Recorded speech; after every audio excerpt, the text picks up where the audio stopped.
Okay, I think we are ready to get started here. Welcome everyone. My name is Todd Harrison. I am director of the Aerospace Security Project at the Center for Strategic and International Studies.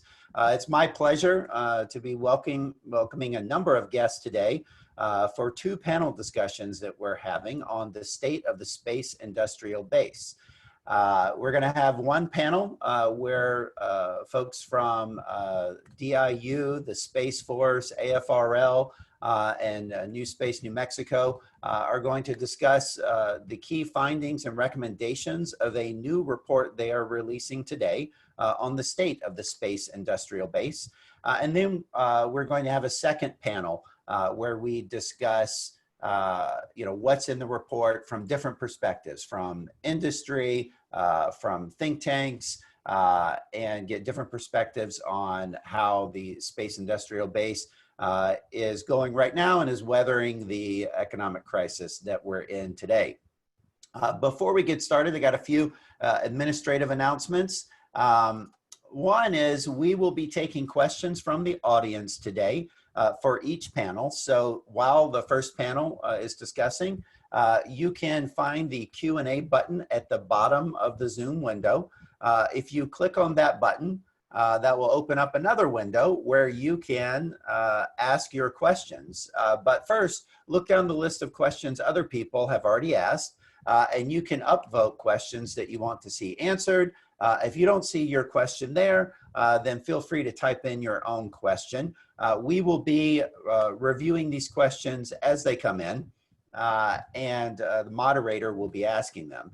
So during the first panel, please feel free to type in your questions there and upvote other questions. And then when we start the second panel, we'll be doing the same thing. You can ask questions there as well of the second set of panelists. And so then just to remind everyone, our agenda for today, we do have two panels. From 11 to noon, we're going to have the first panel with the speakers that you see here talking about the key findings and recommendations in this new report that's being released today. And then from noon to 1, we're going to have a second panel where we have reaction and discussion about the report. So without further ado, I'm going to turn it over to Caitlin Johnson, my colleague at CSIS, who will be moderating the first panel. So Caitlin, over to you. Great, thank you, Todd, and thank you to all of our panelists who are here with us today. I have read the report, and I'm impressed that they only kept it to 84 pages. There is so much in there to digest, and I'm excited to both hear their top recommendations and key findings, but also the reactions and discussions from our colleagues in the broader space community. So first, I'm going to read you the bios of our incredible panelists really quickly. Hopefully they'll forgive me if I skip over a little bit because they're all extremely accomplished, and so their bios are a little lengthy. But first we have Brigadier General Stephen Butow. He is the director of the space portfolio for the Defense Innovation Unit. General Butow is a former commander of the 129th Rescue Wing Air Combat Command with over 3,500 flying hours. He was a researcher with the SETI Institute, where he worked on instrument concepts for Mars surface soil analysis at NASA Ames, as well as on several other NASA and Air Force science campaigns. He holds a bachelor's in physics and astronomy, as well as a master's in air and space strategic studies. And we're very excited to have him join us. He will be wrapping up our discussion. Next, we have Dr. Thomas Cooley. He is the Chief Scientist of the Space Vehicles Directorate at the Air Force Research Laboratory in Air Force Materiel Command at Kirtland. As the Chief Scientist, Dr. Cooley is responsible for the technical quality of a $200 million annual Air Force space and science technology investment. Additionally, he coordinates these space investments with other government agencies and industry, their internal research and development to avoid duplication of effort or gaps. He's published in over 70 papers in international and national journals and conferences, and he serves as an advisor on space and airborne sensors technology as well. Next, we have Ms. Casey Durad. She is the founder and CEO of NewSpace New Mexico, a nonprofit entity established to support and grow the space innovation base in the nation and to educate leaders and develop strategies to leverage the government's substantial intellectual and infrastructure investments. NewSpace New Mexico supports over 200 space industry stakeholders and is launching a framework for increased demonstration of industry innovations for space customers. Ms. Durad is an energetic builder of partnerships and growth strategies to help all stakeholders succeed. She has over 30 years of leadership and experience in space technology, business development, investment leveraging, technology engagement and transfer, strategic planning, workforce development, and portfolio investment for the Air Force, NASA, and private industry. She's been promoting opportunities for students and industries for her entire career, and she has a master's in electrical engineering. Next, we have Colonel Eric Felt. He is the commander of the Phillips Research Site and director of the Air Force Research Laboratory Space Vehicles Directorate at Kirtland. He leads a team of over 1,000 military, civilian, and on-site contractors who comprise the nation's Center of Excellence for Military Space Science and Technology Research and Development, as well as technology integration and demonstration. His organization focuses on enduring Space Force missions, communications, PNT, missile warnings, SSA, and defensive counterspace, so pretty much the entire gamut. He has a BS in electrical engineering, computer science and history, an MS and PhD in electrical engineering and computer science. Last but not least, we have Dr. Joel Moser. He is the Space Force's chief scientist and serves as the principal scientific advisor to the chief of space operations. And he is the service's senior authority for all science and technology matters.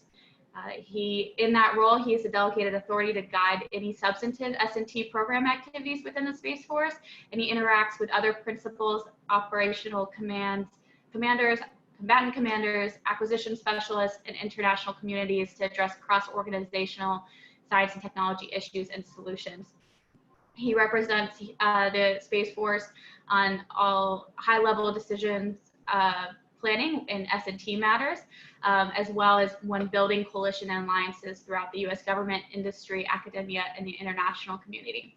He has a bachelor's in physics, a master's in atmospheric science, and a PhD in physics. So I am amongst probably one of the most intelligent panels I've ever been a part of, and I'm in awe, and I know they all have incredible things to say. But I would like to invite Ms. Durad to kick us off with introducing the workshop. I heard from Bucky that without you, that workshop would not have been possible. So it is all to you that this report even got out on time, I think. And so thank you for your efforts, and let's kick off this great discussion. Okay, thank you, Caitlin, for the nice welcome. And thanks to CSIS for hosting this important report release. And thank you, Bucky, and to these partners that you're going to hear from today. It was an excellent experience.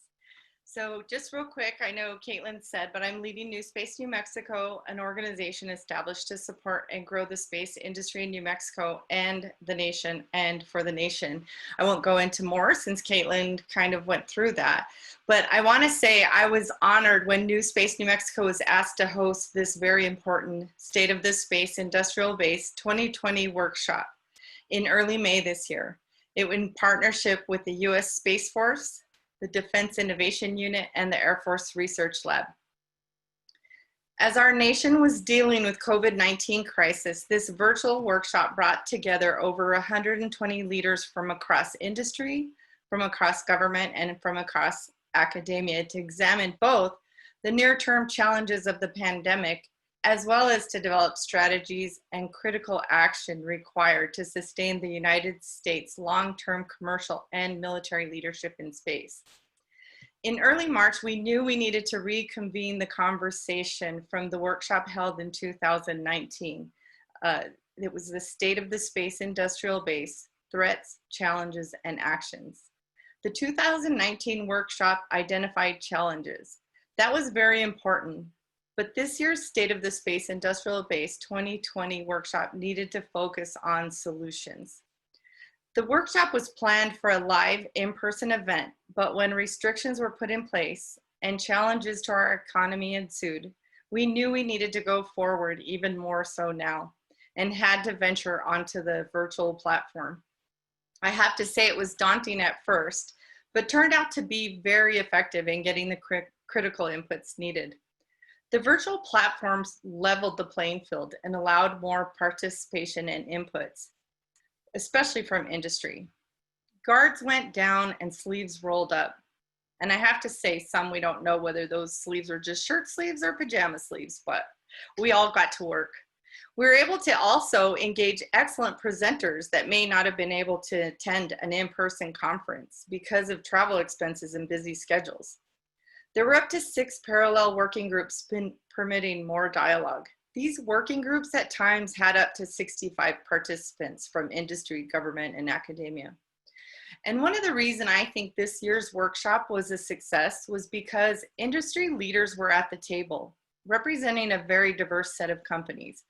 We had primes, we had startups, small and large launcher companies, finance, tourism, space applications. It was very well represented from the diverse industry base. So back when the Rumsfeld Commission came out in the 2001-2002 timeframe, the conclusions that were made were very important, including government needs to develop a new relationship with industry. So here we are almost 20 years later. Have we succeeded, or are we trying to catch up? There is no doubt that the government has made excellent strides in establishing the beginnings of a solid innovation infrastructure, such as the Defense Innovation Unit, AFWorks, AFRL's focused R&D investments. But there is more work to do with industry and government partnerships. Since then, new threats have challenged our national and economic security in the space domain. And at the same time, especially within the last 10 years, the commercial sector has expanded significantly, outpacing efforts to develop and implement policies and processes that effectively leverage them. This workshop and the report you will hear about today was an important step toward a more effective government-industry partnership for space. This year's workshop participants spent 4 days examining the current state challenges and inflection points and developed focused recommendations in 6 areas vital to overall U.S. national space power and the U.S. space industrial base. And you'll hear more details in the rest of the panel. I am grateful and thank the many space leaders who participated and proud that NewSpace New Mexico team was able to serve in organizing such an important engagement. And I look forward to engaging in more discussion and action to fuse national security, civil and commercial space efforts that will lead to a vibrant, competitive, and agile U.S. space industrial base. I strongly believe that a robust commercial space entrepreneurial capability and culture in the U.S. is vitally important. Our future depends on it. Thank you. Thank you, Casey. It definitely sounds like you guys did a lot of work, and I'm sure the recommendations were only, that much more improved by the opportunity of more people having the time and effort to speak due to this virtual workshop. I know we have definitely seen that as well in our own research, just the ability to reach more people. Even now, we have over 500 people watching this. That would never have happened if we were in the building. So it is kind of an incredible opportunity to capitalize on. Next, we're going to hear from the Space Force perspective, Dr. Moser. Well, good morning. And I would also like to thank CSIS for convening this event, and also to thank Todd Harrison and Caitlin Johnson for being our hosts today. It's great.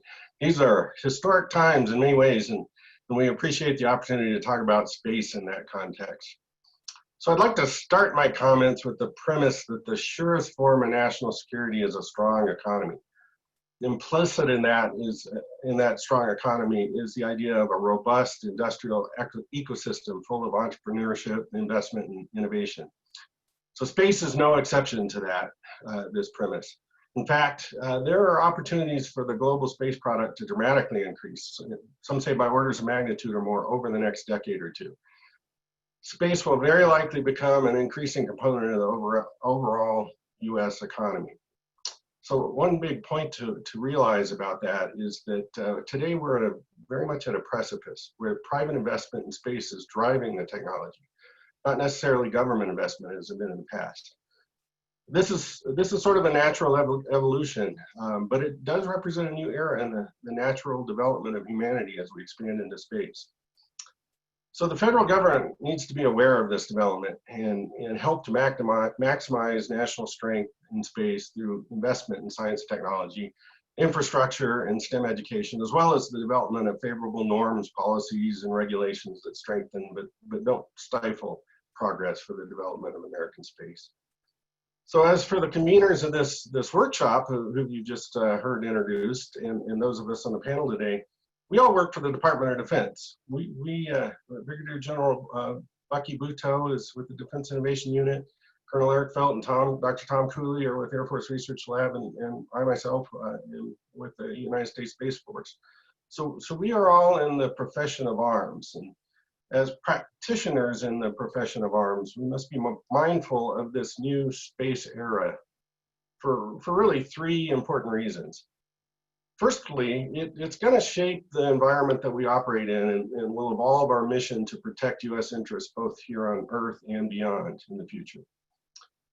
Second, many of the technological innovations that are now coming and will continue to come from entrepreneurs and industrialists in the space business are from those entrepreneurs. And we must harness those innovations for our mission to support the joint fight when we're called upon to do so. And finally, we must be interested in this because we must overmatch our strategic competitors. Space is now a warfighting domain, and we must work with industry as well as our allies to protect our ability to operate in that domain and to defend our capabilities and ensure that they're there when needed, as well as to ensure that the technological advantage in space goes to freedom-loving states who desire to keep space lines of commerce open for all. So the United States Space Force stood up just last year in 2019 to address this recognition that space capabilities are critical to our way of life today and our national security as well as modern warfare. So many documents have come out, including the President's National Security Strategy and most recently the National Strategy for Space that highlight that space is a strategic domain and that the U.S. must maintain peace through strength in space. So that's why we had a need for this workshop and this report. So from a United States Space Force perspective, we recognize that the advantage that we enjoy today in space stems from our industrial base. We also recognize that the environment's changing. It's in terms of a growing entrepreneurship and private investment in space. We also recognize that we must leverage those technologies at the leading edge of the expansion. There's a lot of innovation and technology being developed by industry and entrepreneurs, and we need to harness that. And finally, we must recognize that we should be prepared to protect the U.S. and allied interests in space, both now and into the future as they evolve. So given all that, it's important that we hear from the best minds from throughout the space industry base and government and academia, and get their thoughts and perspectives on how the Space Force can best take advantage and best be used to the advantage of a strong national space economy. And that was the whole purpose of the workshop and the report. We had more than 120 participants from across the federal government, industry, and academia. And they were there to help us assess the current health of the space industry and to give us some specific recommendations on how to make it better. So out of that workshop, we found ourselves with very many findings. There were 39 documented in the report, but there were top-level key recommendations that came from the wisdom of the group. 6 were aimed at the U.S. government and 4 were aimed at industry. And although all of those recommendations were quite valuable to us, in order to give my colleagues some time on this panel, I'd like to highlight just one of those recommendations. That's the recommendation that the U.S. government promulgate a whole of government North Star top-level vision and strategy for the space industrial development. This recommendation is particularly important, and I believe that we are getting there. In recent years and months, we've seen a lot of action in this direction. For example, with NASA's Artemis mission to return to the moon and the return of launches of Americans from U.S. soil just recently. That includes also the stand-up of the U.S. Space Force last December. in the recently released Defense Space Strategy. So there's a lot of thought being put into this North Star vision, and we're laying some groundwork for it. However, it's still significant that this recommendation came out on top from the workshop. It tells me that we still have some work to do to describe this future vision, a vision that the nation could get behind and adopt.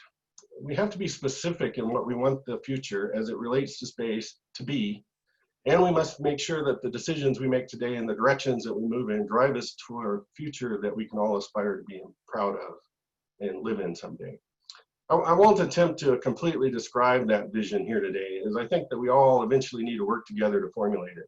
However, I will say that other nations, specifically China, have a very long-term view of the future of space, and they are making targeted, consistent, and far-reaching investments towards their own vision. The importance of such a vision is that it has the potential to derive national pride and to instill a culture of progress and highlights the value of STEM education for aspiring youth. There's lots of benefits of such a vision. The value is immense of a North Star vision, and the consequences of a lack of such vision are potentially disastrous. So in conclusion, I encourage you to read the report and contribute to that national vision. Thank you. Thank you. Next, we're going to hear from the Air Force Research Lab, starting with Colonel Felt. Good morning, fellow space enthusiasts. As I was rereading the report yesterday, I really had two thoughts that came to my mind. The first one was what an exciting time we're living in. Time very similar in level of excitement to when Neil Armstrong set foot on the moon 51 years ago. A lot of differences from 51 years ago, but a lot of similarities in terms of the level of excitement. And that's great. That's a wonderful starting point for this report. And the second thought I had as I was rereading it is, what is AFRL going to do with this report? And so I really have three things that I wanted to share with you this morning in answer to that second question about what does this report mean for AFRL specifically. The first is we're the technology people. So first of all, we need to ensure that the technology needed to enable the vision that is described in this report is ready when it needs to be ready. And so I need to look at my portfolio and make sure that I'm investing in the kinds of things that will enable the Space Force to meet the objectives laid out in this report. And in particular, there are two of the recommendations there that are directed at the Department of Defense. The first one is recommendation 2 in the report, and that's really to protect, support, and leverage commerce in space. And the key word that I zoom in on there is protect. All right, the mission of the United States Space Force is to protect U.S. interests in space. As there gets to be more commerce and commercial activity in space, our mission in the Space Force will become to protect that commerce. And I like to talk about it in terms of protecting the celestial lines of commerce or the space lines of commerce. And so do we have the right technology in the technology pipeline to enable the Space Force to grow into that mission over the next decade? I think we have some good seeds there, and we need to fertilize those seeds and make sure that they grow. In particular, I see a need for technology that is going to enable us to go to the cislunar area above GEO, and how do we operate up there, and how do we maintain awareness of what's going on up there. And I see a need for logistical activities, and those are closely related because the further you go away from the Earth, the more you need logistics. And logistics that are going to make you more resilient in your space capabilities, not more vulnerable in your space capabilities. So those are some of our focuses at AFRL that are specific to the technology that will enable our Space Force to protect the celestial lines of commerce. The second recommendation that's really directed at the DoD, and this one specifically calls out the Space Force there at the end, is to explore and make better use of government commercial technical partnerships. And that's really an area where AFRL has put our foot in the water and can and must do a lot more.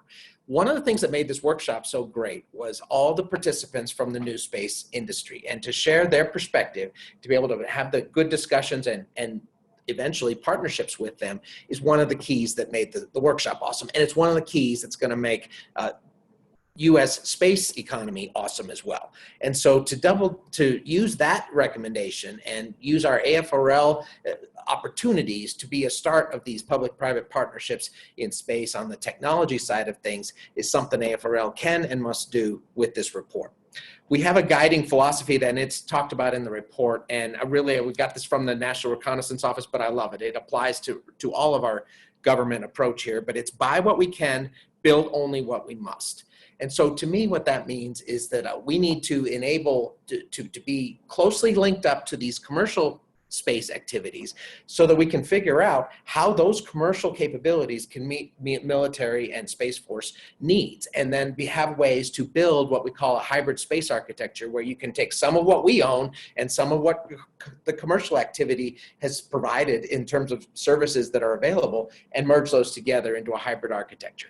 There's tremendous advantages to the hybrid architecture in terms of resiliency that you're able to get, cost effectiveness, and capability, not just for our DoD, but for our nation, when you can have this virtuous cycle operating productively as described in the report.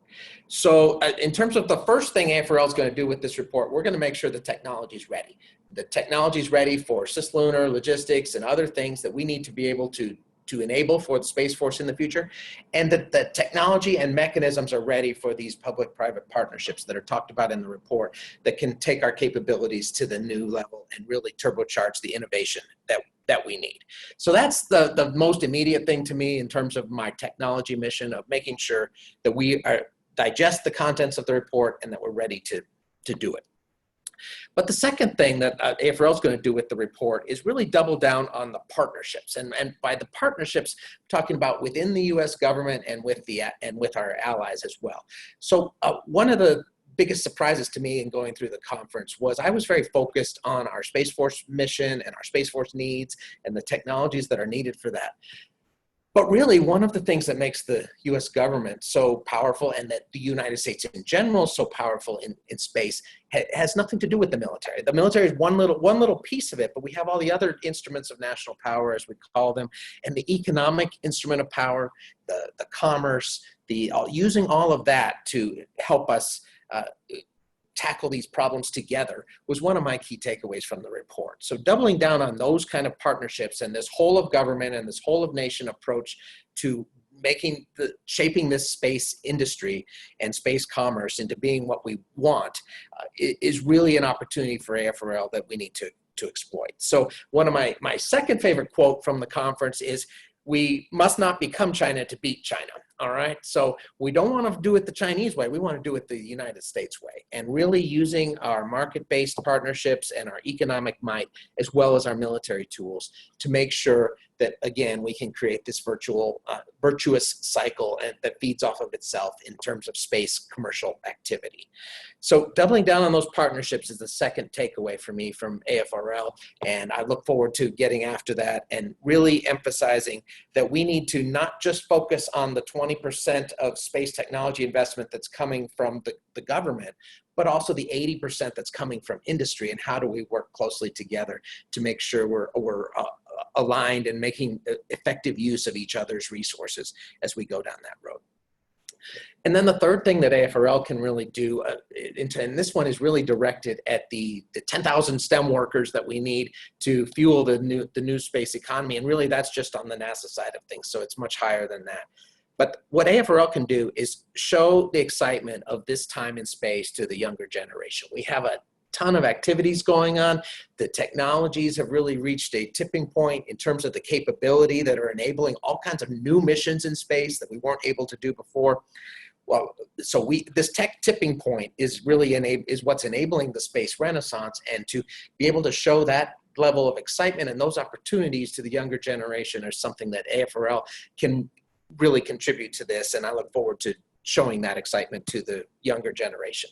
For example, we have an AFRL ThinSat project that we're prototyping within the state of New Mexico, the K through 12 education, just as one little way of making young folks and our younger generation more excited about STEM, and eventually leading into, hopefully, careers in space that can, whether it's on the government or the commercial side, help as one of the enablers to this space renaissance that we all want to see. So those are the three things I'm going to do within AFRL. I'm going to work on the technology, the partnerships, and the educational element of this. And I think we're living in an incredibly exciting time. I've mentioned a couple of times that we are poised at this virtual cycle, and really it's my answer to what's the state of the industrial base. We are at the starting line. We are poised to start this virtuous cycle of activity, enabling more activity, and between the government and the commercial sector, this virtuous cycle is going to lead us to some very exciting times and some very great capabilities for our nation and for our world, really. So that's why I'm so excited about the report, and I really appreciate your interest in reading the report and being a part of this journey with us together. Thank you. Thank you, Colonel Felt. Next from AFRL, we also have Dr. Cooley. Good morning. This is very exciting to be here, and thank you, CSIS, for hosting this and highlighting the report. It's, with all the comments that have been made, I'll add my 2 cents in. But I guess I'd first build on the fact that this really is at a very exciting point in history. I really enjoy reading history, and as it informs the way we look at where we are today. And when we look at all the energy and the focus on space in the commercial industry, when we look at the stand-up of the U.S. Space Force, and the number of international states and partners that we have the potential to work with in space, very different from the Cold War era. And so I think we really have to look at this in a very different way than the U.S. government has traditionally.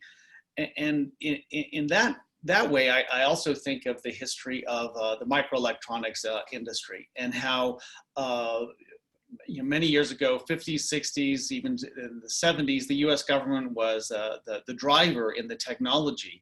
And that was eclipsed as you went into the 80s and 90s with commercial industry, and not just in the U.S., but internationally, really taking the lead role and pushing on those technologies.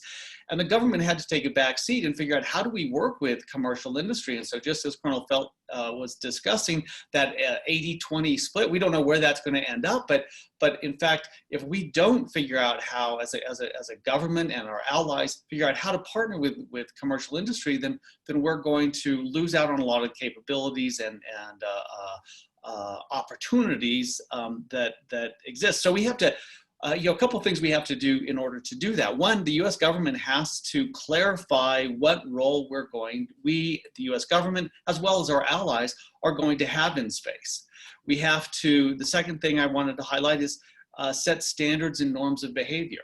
We have to provide a leadership role of what we think are norms for operating in space, for the safety of space, to keep the environment pristine, so that we can all enjoy the benefits of the space environment. And picking up on what Colonel Felt said, we in the government and with our allies, we have to figure out how we're going to create those partnerships. There's a tremendous amount of I'll say, international opportunities to create new partnerships. I'll highlight the Canadian radar sat. Germany has a great investment and capabilities in radar, and so this creates new opportunities and ways of that we have to think about how we're going to partner in innovative ways. So achieving those types of win-win partnerships is, I'll say, one of the conundrums for the U.S. government as we try and figure out how we're going to leverage all of this international and commercial energy going into space. As my principal job is in S&T, like Colonel Felt, I'm really focused on what are the takeaways for S&T investment. And I oftentimes reflect on where we've been and how that needs to change. And so one of the core technologies that we've invested in over decades has been solar cell efficiency, to get a lot more power out of solar cells, and we've worked with industry and transitioned a lot of that. But we're pivoting away from that, because that, just like the electronics industry, is now a commodity. It's now well understood, and we're just a buyer. And so going back to that buy what you can, build only what you must philosophy, we want to count those things as wins. That the fact that we may have researchers that still love that technology and have ideas about that, we have to say, well, we're going to back away and we're going to let industry take the lead in that, and figure out how we're going to partner with them in areas that are critical to us. So that partnership is really important. Colonel Felton mentioned logistics, and logistics was one of the areas that we focused on, one of those 6 study groups.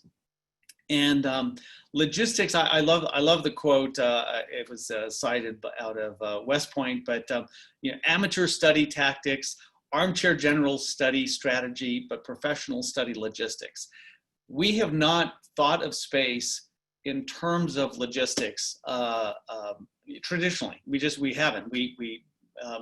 It's the almost laughable picture of disposable aircraft, right? When we launch a rocket, it's basically disposable until Elon Musk actually proved that wasn't. I want to point out that we in the DoD, we studied that, and we said, to have a reusable first launch stage, we studied that about 20 years ago, and said that's a key enabler, but we didn't have the volume to justify it. So bravo to Elon Musk and many others in the launch community that are really pushing on that. So very, very exciting to see that. And so that pivot towards logistics is something that we have to really change our mindset in terms of how we think about that. And I would say the third thing in terms of S&T is the most difficult, but what we really have to spend some time on, and that's prognosticating. And Dr. Joel Mosier led an effort to look out to 2060. What are some possible space futures look like in 2060? And that evolved analysis of what are the important S&T tipping points and things. So we have to continue to do that. But I think what came out of this engagement, and thanks to all the folks who helped us see that, is how important that industrial engagement is and that partnership. And so again, for the S&T community, we have to be thinking about that. I'll close with one of the key points that Dr. Mosier talked about, and that is the importance of the industry. And I love this particular quote. When Golda Meir met with Richard Nixon many years ago, he told her that he would trade any three American generals for the Israeli general Moshe Dayan. And okay, she said, I'll take General Motors, General Electric, and General Dynamics. And that just underscores how important that industrial base is to whatever the military aspirations are. You have to have the industry. So we have to be a partner with that. We have to provide key roles, as has been stated before, in terms of what is the military going to do? Protect lines of commerce as we open up the cislunar space. Those are the types of things that I think are the role of government. And we need to be very creative and know when to step back and allow industry to charge forward at high speed in order to open up some of these new opportunities. So with that, I'll turn it back over to the CSIS team, to Caitlin, and thank you again so much for giving us the opportunity to promote this report, which highlights a lot of things that, again, we need to focus on and work with industry. Thank you, Dr. Cooley. I want to quickly say to the audience, please start entering in your questions. I will take moderator privilege of asking one, but then we will turn to all of the great questions that I've already seen popping up. And lastly, we have General Butow, who's going to close us out before we enter the question phase, the hot seat. Sure. Thank you very much. Briefly, the Defense Innovation Unit was created in 2015 with a specific purpose, and that is to increase access to the commercial innovation base. And it's a great mission. And you say, well, boy, why isn't DoD or the government already working with a lot of these companies? Answer is not all of them. As was cited earlier, a tremendous amount of research and development occurs in the commercial industry today. When we were all younger, only the big companies like AT&T and others had the resource, IBM had the resources to do research and development, but that's completely different now. We, this report, this activity was very future focused. I'm part of the research and engineering enterprise within DoD, which is future focused, and DIU is commercially focused. So when we look at the opportunity space, we say, well, what's the future that we want to achieve and hand off to our kids? It's a little bit like planning your retirement. When you're young, life is exciting. Look at all the things that are going on today. The report's full of fabulous achievements by our commercial industry, but this report is helpful, just as the Space Force's Future Space 2060 report, because what we do is we ask the what if question. If we look downrange and say, are we doing the things that we need to today to secure the future that we want for America in the future? And this isn't just through a military lens. This is through an economic, diplomatic, and other instruments of national power.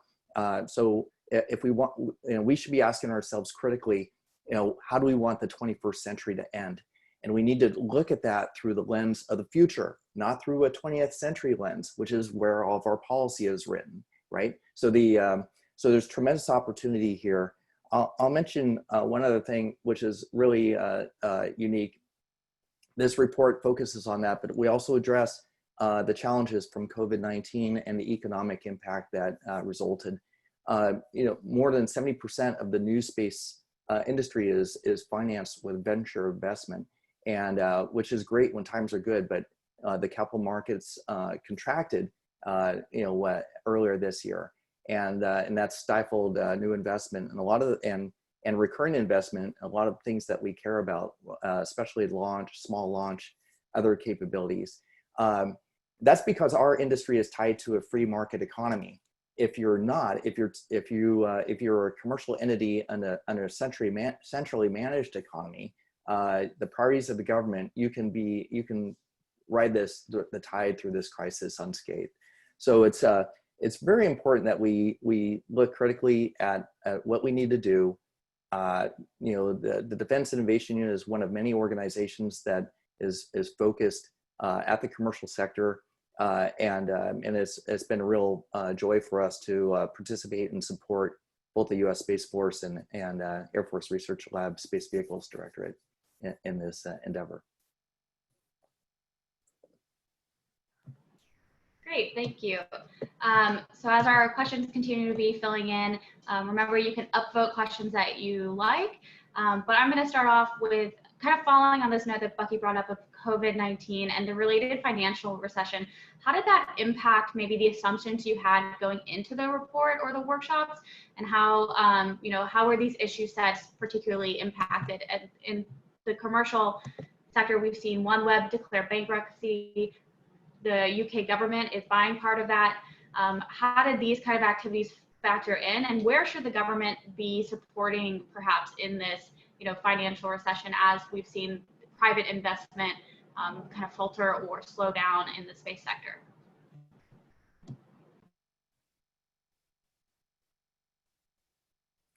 Well, I could start with that a little bit, and just we as soon as this crisis hit, and we about a month into the pandemic, we conducted a survey which we had the results prior to the workshop, and a lot of the participants in the survey came to the workshop, and it was really quite devastating, at least from the view at that time. The companies, or some companies, or basically had cash on hand and could hunker down and prepare to ride through this economic crisis. The problem is when they do that, they basically put the pause button on new activities. In other words, they're not innovating. They're not going to build new satellites. They're not going to do the things that they need to do to keep the U.S. competitive edge. So those companies will still be in existence, but they're going to be they're just going to be slowing down, which is not good in the competitive environment we are in today. Another fraction of the companies or basically they have very high burn rates. These are typically hardware companies, especially the space launch companies, and they, when they take a venture investment, they do it in tranches. So they incrementally raise money as they need it to achieve their commercial model. SpaceX is just a big scale of that. There's the small companies that are doing the same thing. So when the venture markets contract, that means that supply of cash flow is now cut off. And so these companies could very well dry up and go away. And that's very, very concerning to us, because the vast majority of investment in commercial space over the last decade has really gone into launch, first and foremost, to increase access. And it's not just about getting to space, it's about putting things where we need them to be in space. In other words, every payload should be the primary payload, or be able to get to its prescribed orbit. And the small launch, just like using FedEx or UPS, gets you to an address, not to a zip code. So those are some pretty important findings from the COVID impact study. Okay, I'm going to add just a little bit to what Bucky said. I totally agree. And the COVID, the impacts of that on to the space business really amplifies how fragile this new era is. We're like, as I said, we're standing on the precipice of a lot of expansion into space, a lot of new stuff going on. But we could have said that back in the 60s and the 70s, and it didn't happen back then for a lot of reasons, partly because launch is hard. Launch is expensive and space is just hard. But something like a worldwide pandemic, which impacts the global economy, stands to cause a lot of damage to our ability to move forward in this new space era. So that just underscores why it's even more important now, more than any other time, for the federal government to partner with industry to make sure that we give it the strongest backbone possible to survive these kind of things. Caitlin, one of the topics we actually discussed at the workshop related to COVID-19 was, hey, should the government change our role, and what can we do to help? And we talked about things like, hey, should we be buying bonds or extending loans to these companies? Should we become venture capitalists and try to invest in the most promising startups that are out there? Should we just hand out some money to companies to make sure they get through the COVID crisis? And the conclusion from that discussion was, no, we shouldn't do any of that. What we need to do is don't distort the market, just be the very best customers that we can be. And by that, I mean we are reliable, we telegraph what we need and what the value of function that's going to be out there. We accelerate our already planned acquisition activities to the extent that we can. And by being the very best customer that we can be, that enables the companies and the economic system in the US to work and innovate just the way that they're designed to work. And so that's the best, what we've concluded from that part of the conference was the best way to navigate through COVID-19 is to be the best customer that we can be on the government side.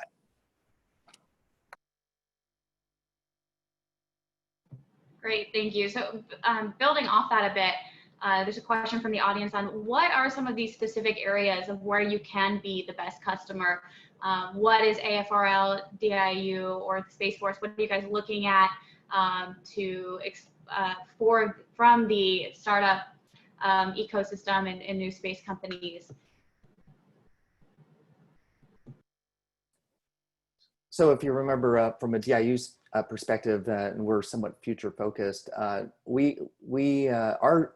role is to go out and see what companies are doing, how they're innovating, and how that can actually help to increase capability or potentially disrupt, the status quo. Right now, because as Dr. Mosier briefed, we're in a rapid period of growth of new capabilities, and the paradigm of how we even access space is changing incredibly. If you in the past you'd have to have a government-built rocket with a government-built satellite, and to put a government-built payload or experiment to go out and do something meaningful in space, or sensor, and that's a tremendous cost. And our processes for how we do that to assure lower risk and assure the quality of what we're trying to do, were all dictated around those price tags. But today, you can commercially charter a launch to space.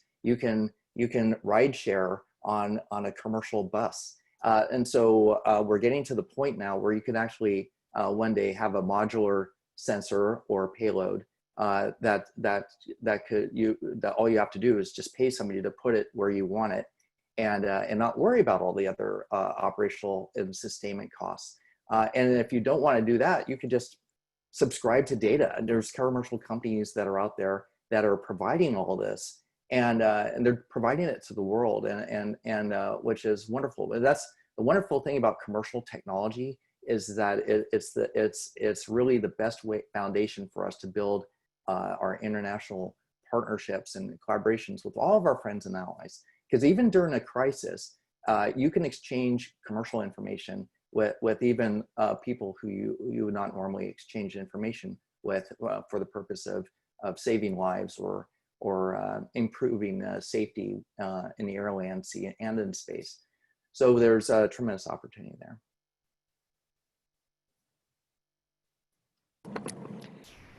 Within AFRL, one of the objectives of what we call the hybrid architecture demo is to basically showcase what emerging commercial space capabilities might be out there and how those can be used by the DoD. And so, for example, in a recent exercise, we purchased all the commercial imagery that was available to support the exercise from 266 different satellites, integrated those all together to show the value and persistence that could be obtained by using this hybrid architecture model. That's meant to be an on-ramp for the commercial industry to bring their tools into the government architectures and enable them to be used. What we discovered during that exercise is that the commercial capabilities are super useful, but that there needs to be some gluing together for the tasking and the dissemination, and that the timelines are really critical. So we learned a lot from that, but that is one way in which we're trying to accelerate the demand function and the commercial activity to help industry get through the COVID crisis, and in general to advance the goals of the hybrid architecture.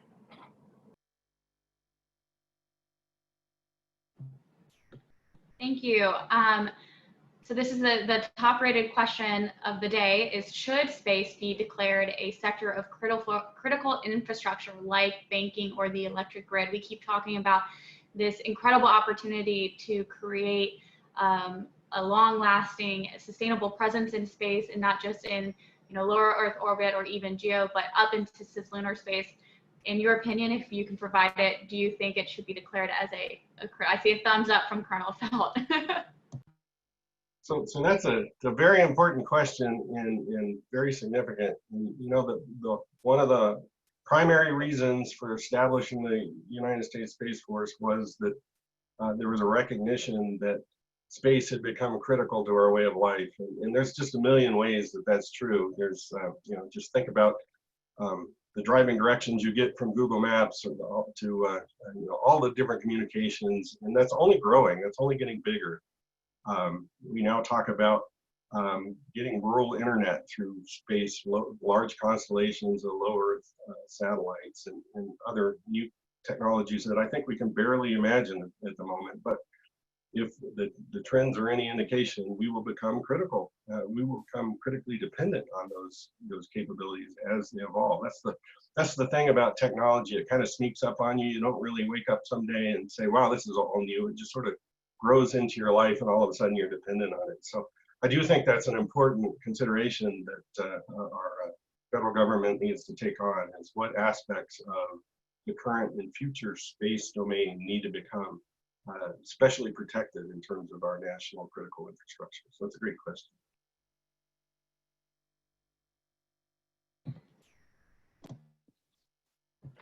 David, you're talking, but you're muted. One of our favorite vignettes in the report was kind of an outtake from Jeff Bezos during the Blue Moon ceremony a year ago, and where he talked about Amazon could not exist if not for the infrastructure of digital finance, overnight delivery, the internet, and other things that enabled him and his team to create Amazon, which is a company who could foresee Amazon, as one of our greatest commercial companies in the United States today. And so he and others are committed to building infrastructure in space that will enable the next generation of Amazons, the technology companies of the future, to build upon that infrastructure.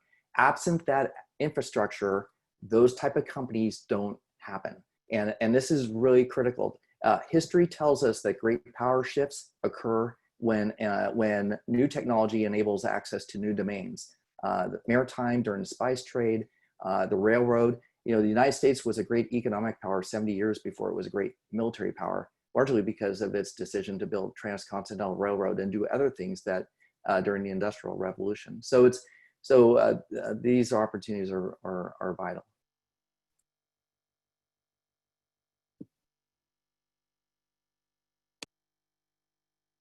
I guess I was going to add to that the criticality of the U.S. Government and our allies setting those norms and standards. So we talk about GPS. You talk about what we've seen in the remote sensing world. That now, again, New York Times publishes Digital Globe or other imagery. Things that were back in many years ago were the domain of only the intelligence community. But now we have a way of understanding, and we've completely shifted the way we think about space. And a lot of times we don't even know that that's what comes from space, from the weather satellites, the ISR satellites, communications, GPS. All of those things really constitute critical infrastructure for not just, again, the United States, but all of our allies. And so I think that would be a very logical thing for us to recognize. And as we evolve that into these other logistics trains, as Bucky was just talking about, that's only underscores the importance of us making that recognition and then protecting it in a way that supports that all the things that we count on from space.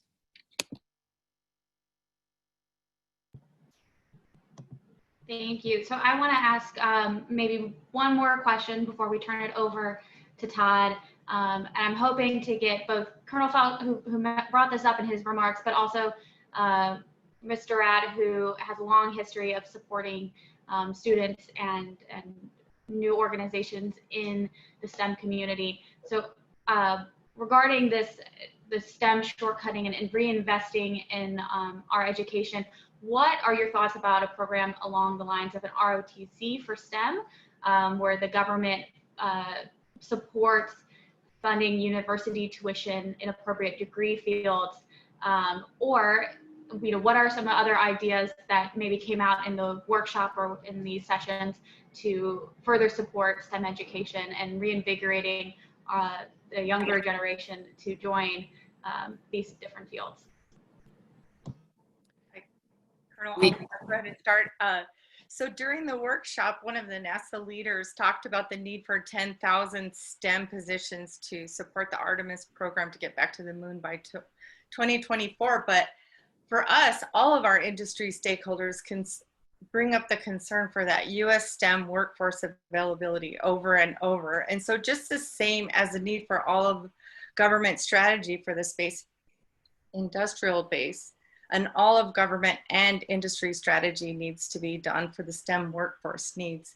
And we need to use space as a vision to inspire our youth to pursue more rigorous STEM programs. I love the Space Force recruiting video where it says, maybe your purpose on this planet isn't on this planet. We've had great excitement now, and we need to really leverage that in inspiring our youth to go into these harder STEM programs.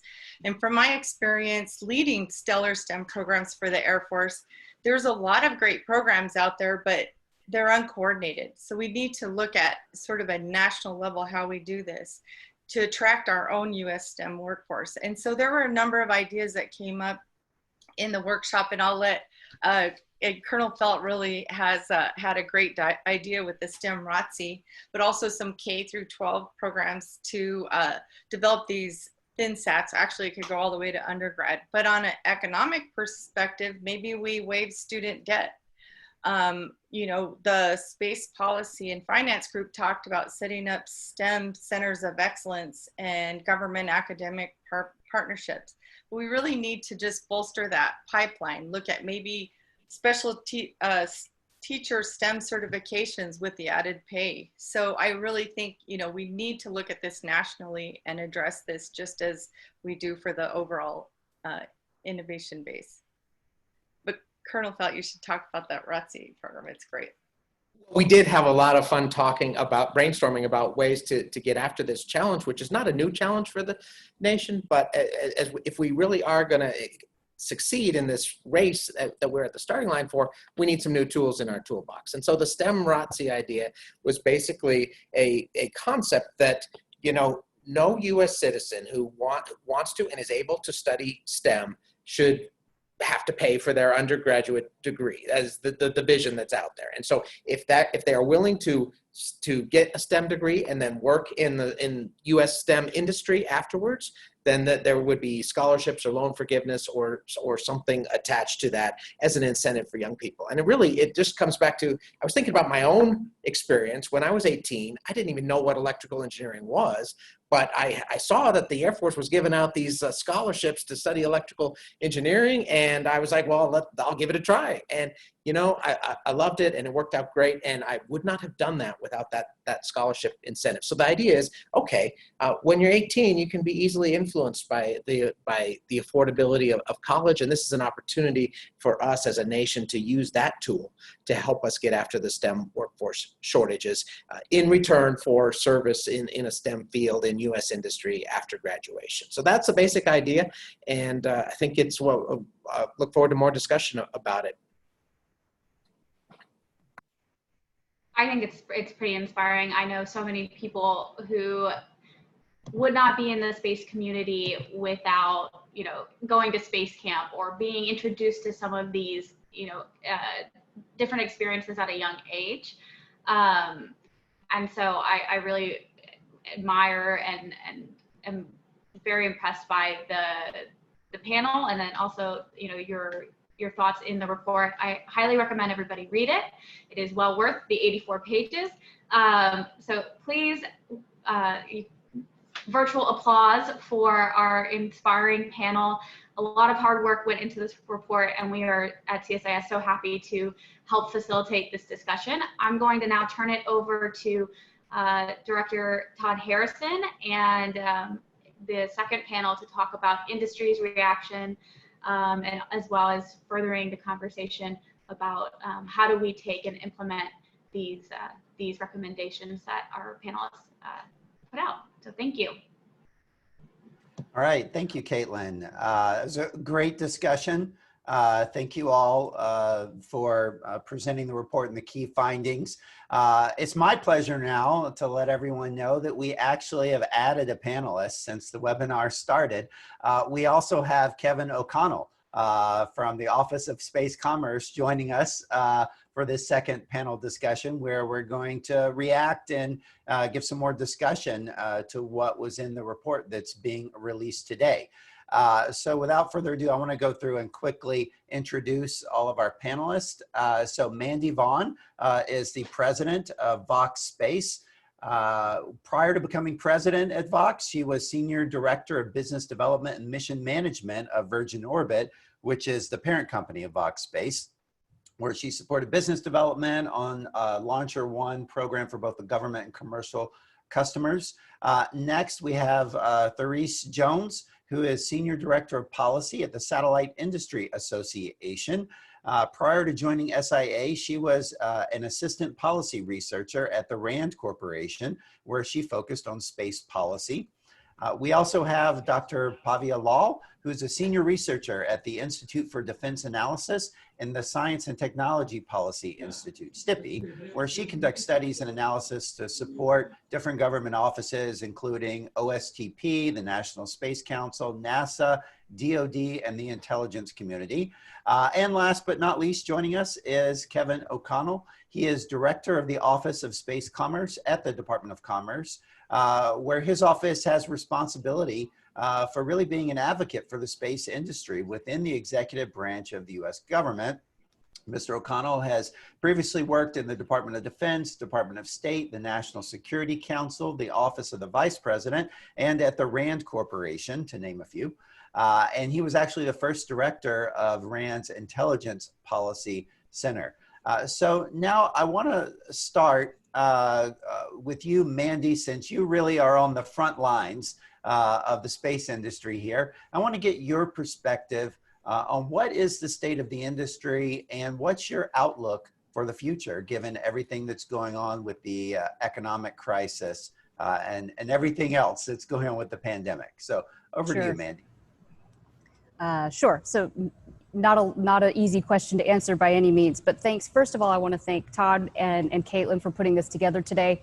And a huge thank you to Casey and the NewSpace New Mexico organization for putting the workshop together a couple of months ago. It was a lot of moving parts and a lot of people, and the amount of support that we got from AFRL, DIU, the Space Force, and moderators to help bring in people from all over the space industry was just really led to, I think, a very fruitful and productive discussion. And I hope the community enjoys the report, because it certainly wasn't just a small group of people. We had a lot of interesting dynamics and various opinions to help create this. So thank you all for the support of putting this all together.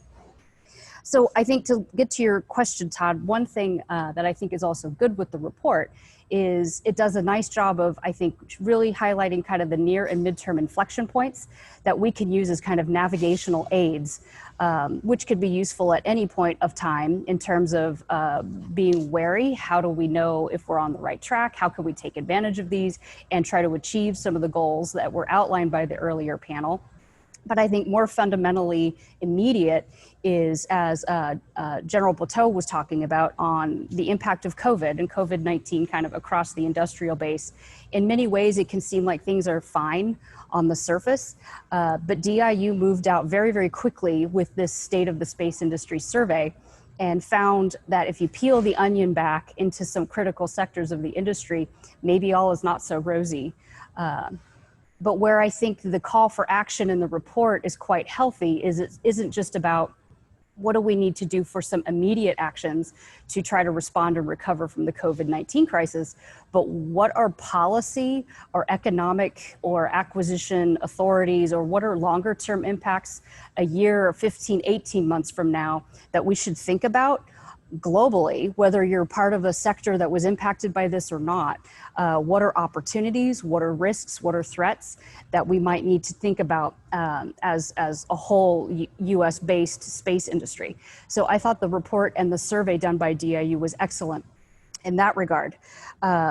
But then kind of a bit of a pivot where I think the report is also great, and the thought piece from the earlier panel really emphasized this, is trying to really delineate and define what is the role of government as we're moving forward and looking at the state of the space industry.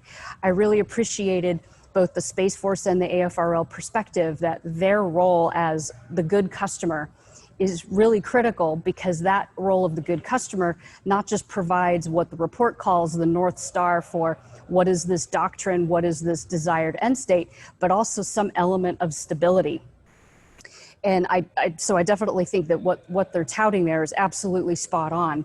But then I also think, I mean, obviously it's been in the news here recently, in some of those elements where can the US government be a good, stable customer? Maybe we're not all executing to the same instructions. So I think the sector that I'm in on the small launch side, with this recent announcement of Defense Production Act funding that was notified and then rescinded, is just one example of where I think there was a little bit of discombobulation of sending mixed signals from the US government in terms of priority to the industrial base.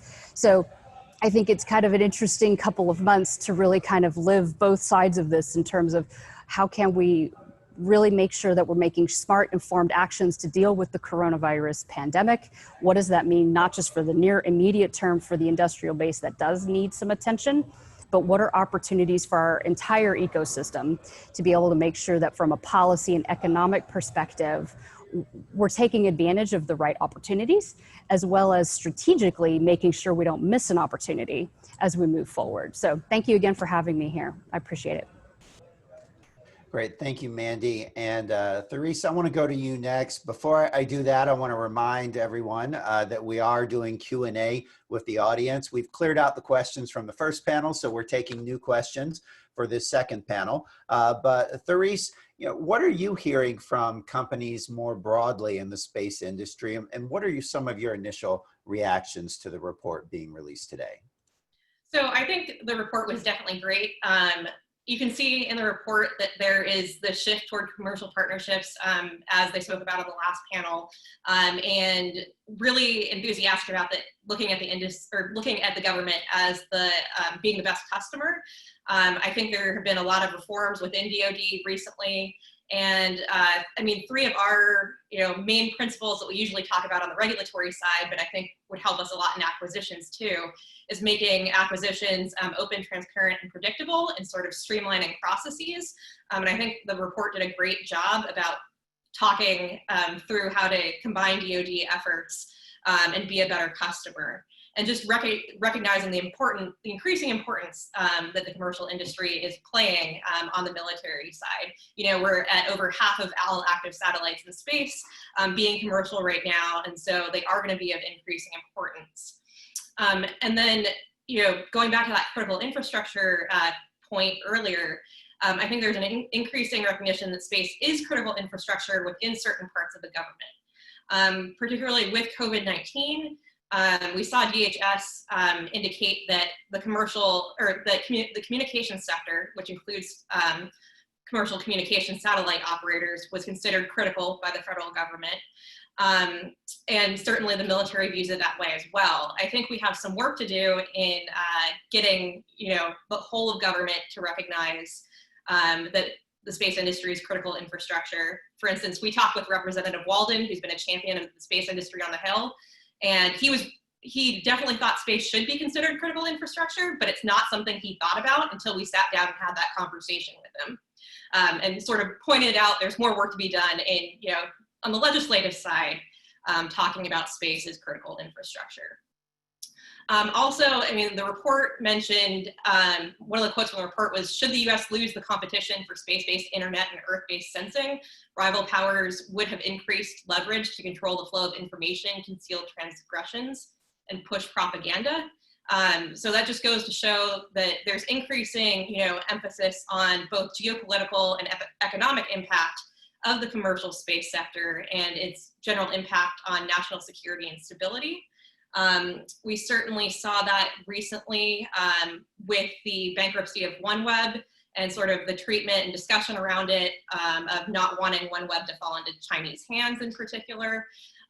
We've seen that in talking about remote sensing and China's increasing abilities on remote sensing and how what reforms we can make on the US side to ensure the US is competitive.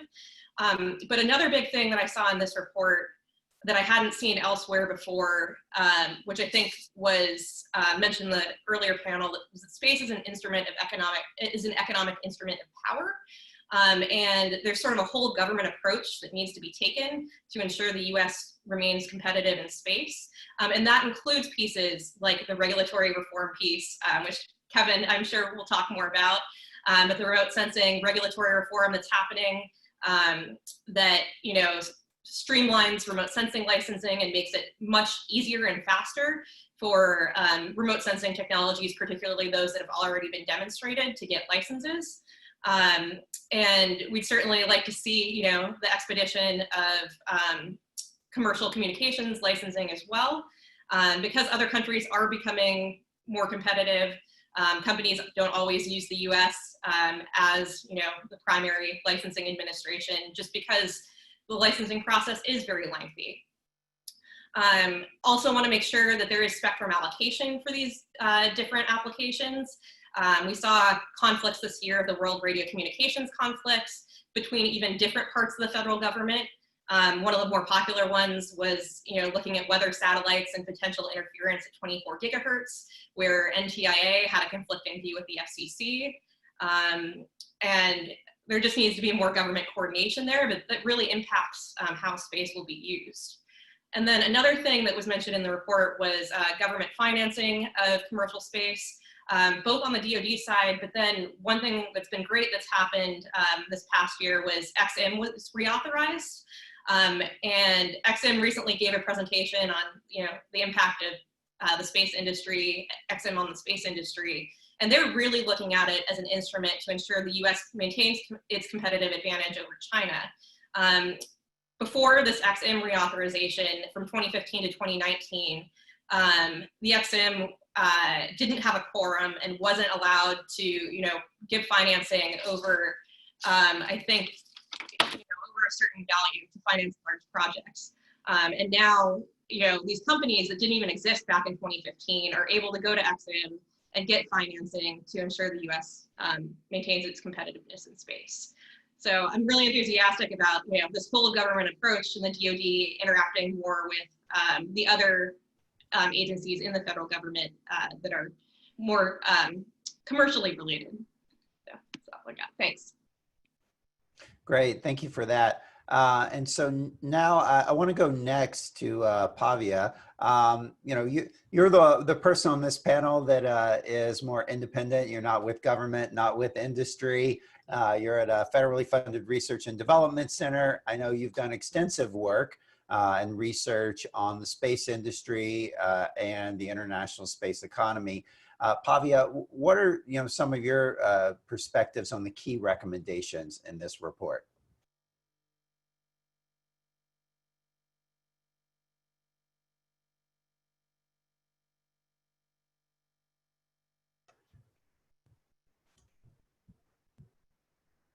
Hold on, Pavia. We need you to unmute there. It looks like you're still muted. There we go. Am I good? Can you hear me?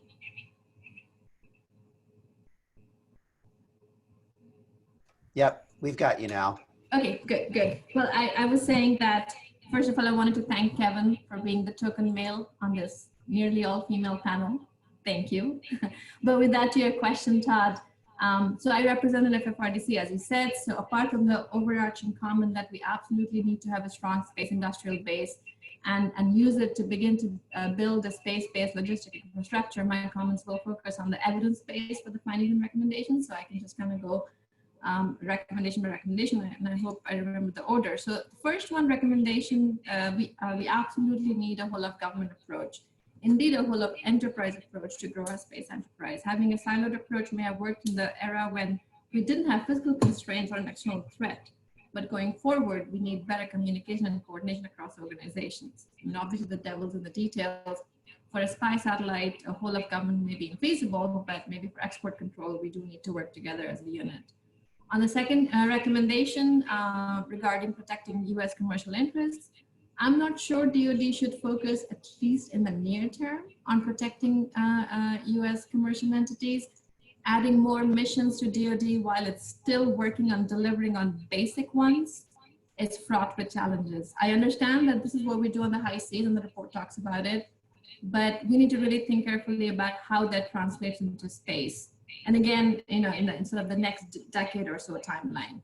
I think in the near term, we are better off making sure that our commercial interests are protected in a whole of government way. So FBI, DHS, justice and intelligence agencies, protect US companies from espionage, or should. Commerce, USTR and state are responsible for representing US commercial interests internationally. And that sort of activity should continue. On the third recommendation regarding stimulating the commercial sector, absolutely agree.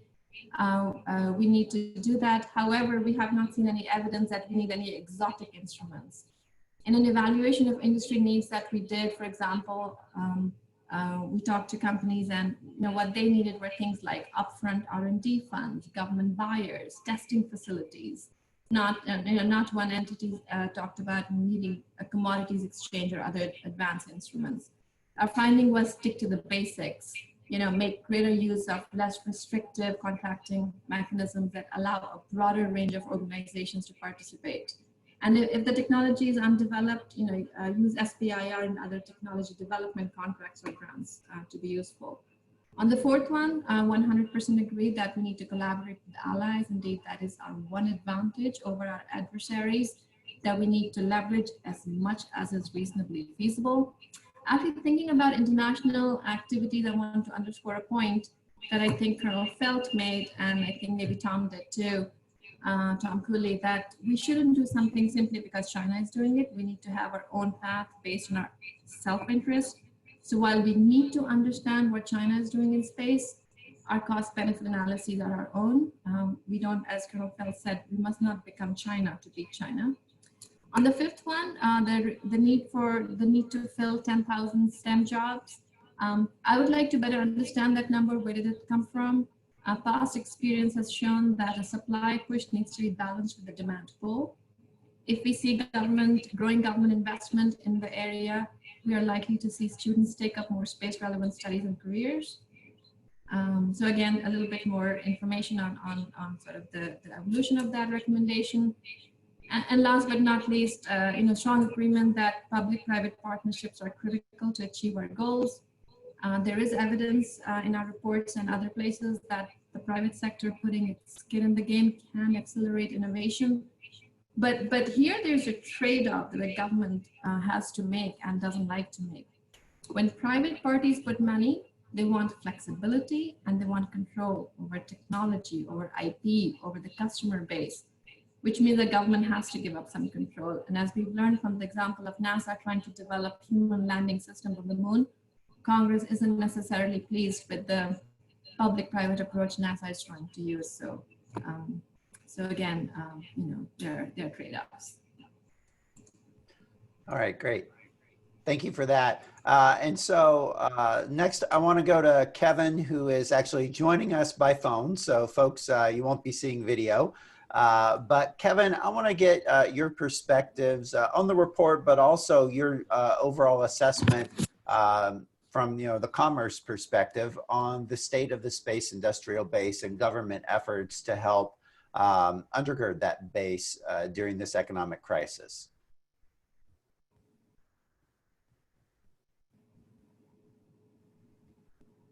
Hey, Kevin, are you still with us? You might need to unmute. All right. Well, we're trying to figure out the technical difficulties there. Actually, I want to start with a question for some of the other panelists. From your different perspectives, right now, what do you think the space industry needs most from government, during this economic crisis, and looking further into the future beyond this crisis? Do you need policy changes from the government, regulatory changes, direct investment, loans, or just being a better customer, as the report talks about? So, Mandy, maybe I can go to you first and get your perspectives on what do you think the industry really needs from government right now the most? Sure, good question. I think in terms of, I'll first answer from kind of a more global perspective, but as Colonel Felt said earlier, it is being that good customer and clarifying that role. And I like how Colonel Felt was really looking at what does that mean for AFRL, for what can he control? But it would be nice to see that other elements of the acquisition and the user base, the customers that we have from the various US government facilities, identify that same role for themselves. SMC, other areas of the Space Force, the NRO, Department of Commerce, other places that might be involved in commercial buys of either services or products, whatever that may be. So for, I think, the government entities to identify their own role of how can they be that good customer would be tremendously helpful. I think in some areas that were, like just was previously mentioned, some of the regulatory easing of some restrictions and speeding up the licensing regime is hugely important and a great step forward, as we've seen in terms of some of the remote sensing things and kind of what happened. Basically, Commerce and some of the other regulatory agencies are taking advantage of the lessons learned over the last 10 years to try to streamline these approaches, and we're already seeing the benefits of that. I think that's great. But then on the negative side, I think an element of immediate action and consideration is some clarity on processes. So on the one hand, while I totally agree with what the earlier panel said with Colonel Felt saying, yes, we need to be that good customer and define that role, that's good and it provides stability, but that in watching the commercial forces and market forces just kind of take care of itself, if you will, is great. But then when you sprinkle some COVID-19 crisis on top of that, that really can warp the commercial market and the commercial sectors, as General Butow mentioned. So trying to more aggressively define what does good customer mean when you're in the middle of a crisis without completely distorting the market is I think, an area of immediate concern. And then also kind of in this more immediate near-term timeline is just clarity on process. I think through the last few months, it's been somewhat clear that sure, it's great that things moved very quickly to say, okay, where do we need to insert stimulus or take action or allow big primes to be able to execute money quickly and get some funding down into their supply chain. There were some key elements that maybe sounded great in terms of policy, but the roles and responsibilities and the clarity of action wasn't there to help the various departments react to the new authorities that they then had in place. So there was some lack of clarity of process to be able to react in the speed of the crisis and the speed of the moment, that I think is a lesson learned for us.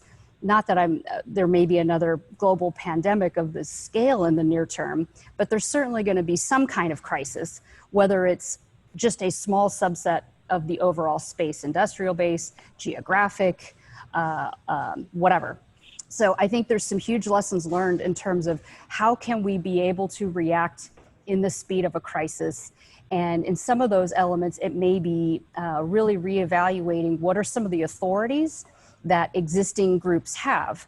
Can a PEO more easily flex funding from one funding line to another in a time of crisis like this, et cetera? I think, again, and kind of the microcosm of the small launch sector is just a good example because this happens kind of on a public stage. But what is that clarity of process to say, okay, we took the DIU surveys and what are the elements of the industrial base when you peel the onion back behind the large primes that may need that help? And then what is that process to be able to ensure something quick, something meaningful, and to provide that signal of stability? So I think there's lessons learned going forward in terms of, again, the clarity of process, so the various organizations know what they're empowered to do, and we can really react at the speed of the crisis when the next one comes about. Okay, great. I guess I can jump in next, and maybe I agree with what Mandy said, but so I mean, there's no silver bullet, right? It's kind of a combination of things. The industry needs government to continue to fund research. Early stage research, R&D, to take things up TRL levels. Industry does need the government to be a customer. And as I think Mandy mentioned, using commercial practices to promote participation by a broader swath of companies. One thing the industry needs, and I think this is a little bit subtle, the government needs to design missions and architectures that are sufficiently flexible, such that when commercial capabilities reach adequate readiness levels, they can be incorporated in these missions and architectures, and we aren't stuck with some, outdated paradigm. An example, several companies are exploring water extraction systems on the moon, and there are other companies investing in technologies and systems related to space-based propellant depots or tugs in low Earth orbit.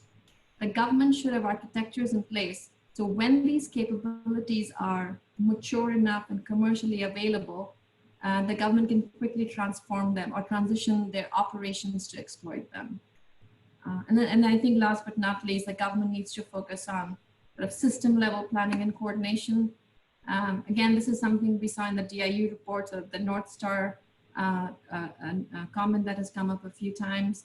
With perhaps a few exceptions, individual companies do not see the full complexity of plan programs and are neither in a position to, nor do they feel the responsibility to provide vision and strategic planning. And again, sticking with the system or economy.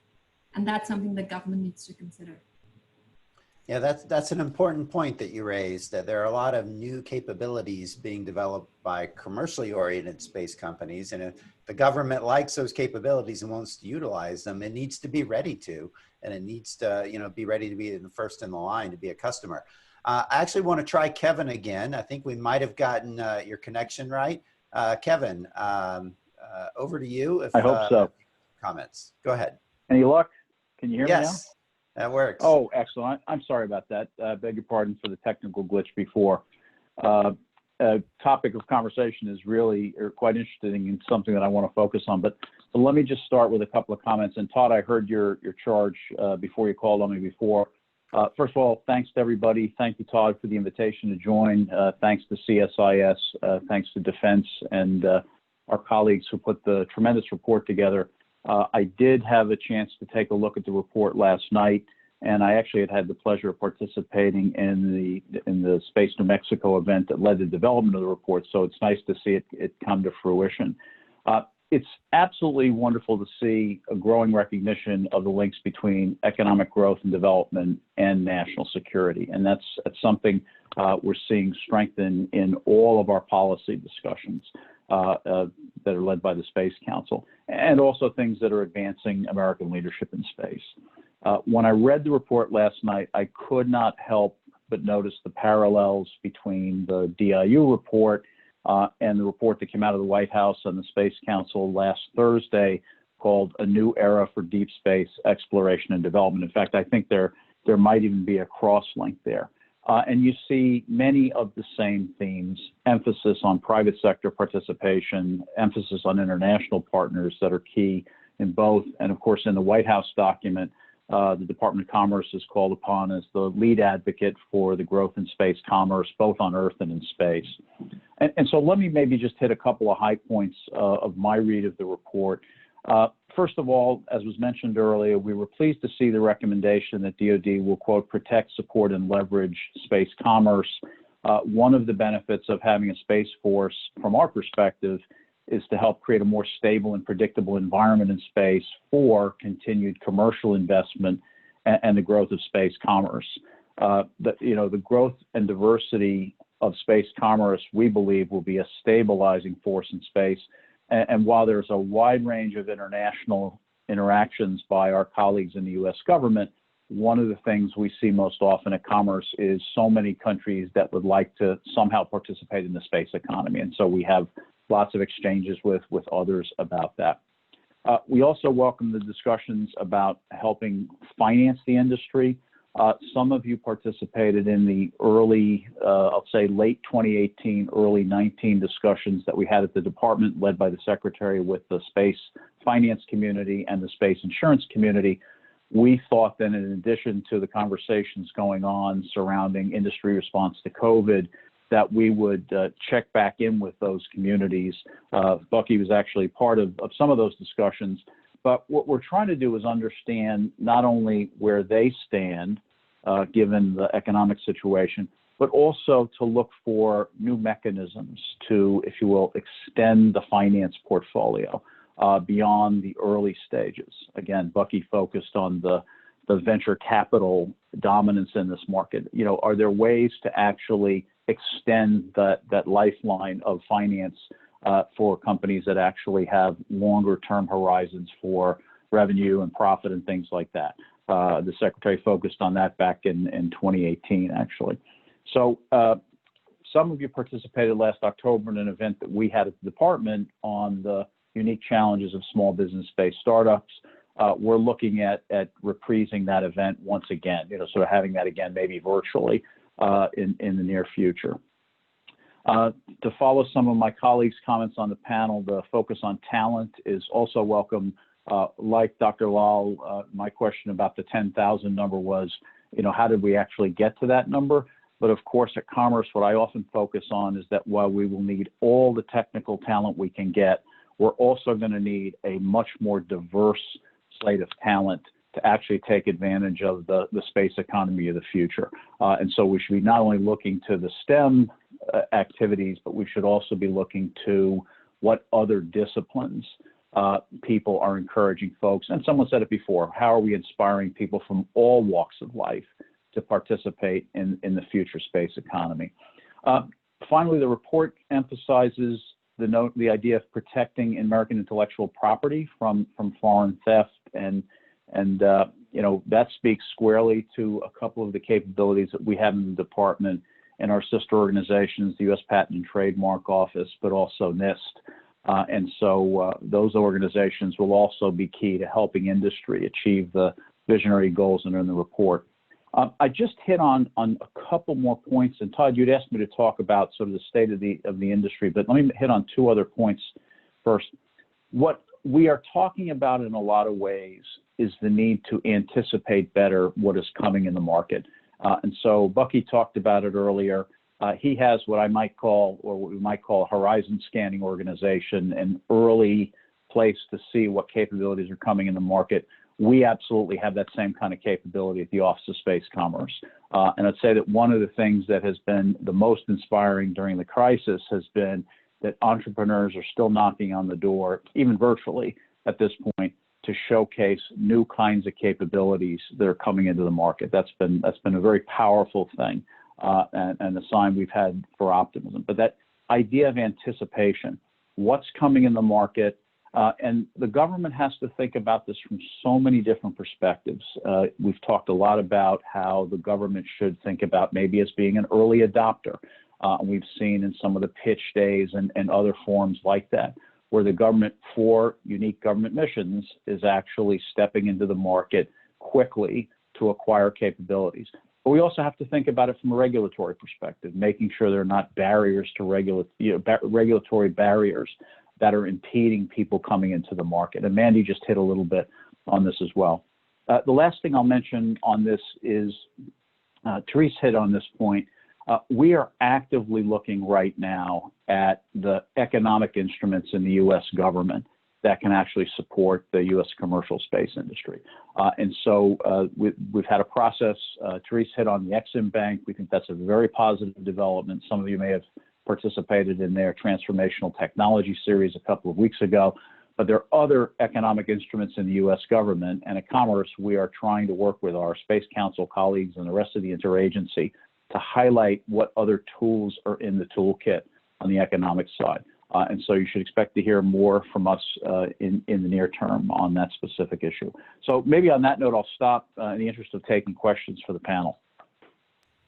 Great. Yeah, and I see several questions coming in from the audience that relate in one way or another to international collaboration, or being able to partner with other countries, or to just sell U.S. technology to other countries. So maybe Therese, I'll go to you with this one. You know, what can the government do to help U.S. space companies be able to more easily sell, you know, space-related hardware to partner nations without running afoul of ITAR restrictions? Yeah, thanks, Todd. I think, well, there were a few years ago, we underwent extensive ITAR reform, which was certainly hugely beneficial to the industry. But you saw, you know, back in that period when there were the very strict ITAR restrictions, a lot of countries, particularly in Europe, building ITAR-free satellites. And that's mentioned in the report as something that has continued. So I think we really have to reevaluate not only, you know, what is dual-use technology, but what's readily available in other countries on a frequent basis. And I know there was an advanced notice of proposed rulemaking related to emerging technologies, and that was talking about maybe restricting things like AI and machine learning.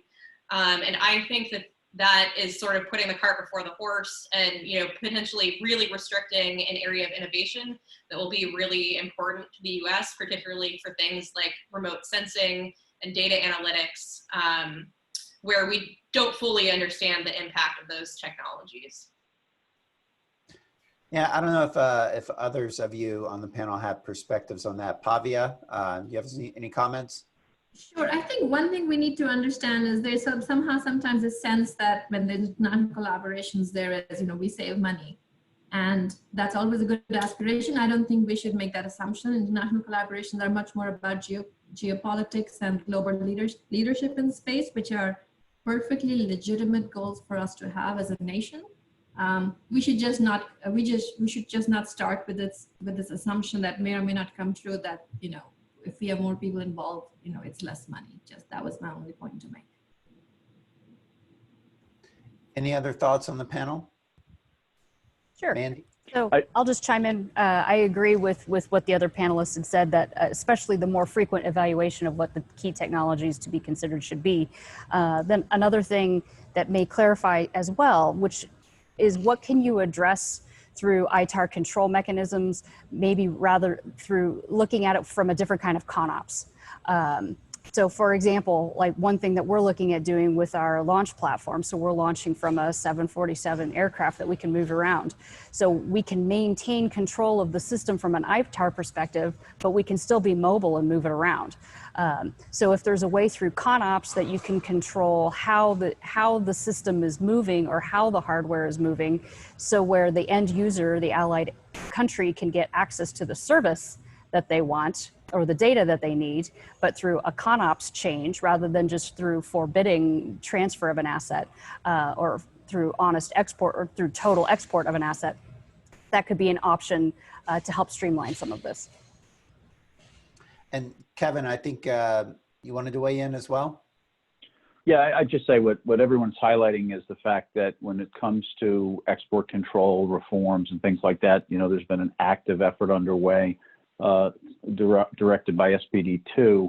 I think the challenge that we're seeing is that the speed of technology and then separately how it's used, to Mandy's most recent point, those are the challenges. How do you keep up with those changes at the speed they're taking place at? And we've heard that a lot from industry. And so that's kind of the structural challenge associated with regulatory reform. How do you stay up with the way technology is actually changing, both the technology itself and then how it's being used? Yeah, great point there. Next question, it's come up several times in the discussion so far. Some of the recommendations in the report about the need for investment in STEM education.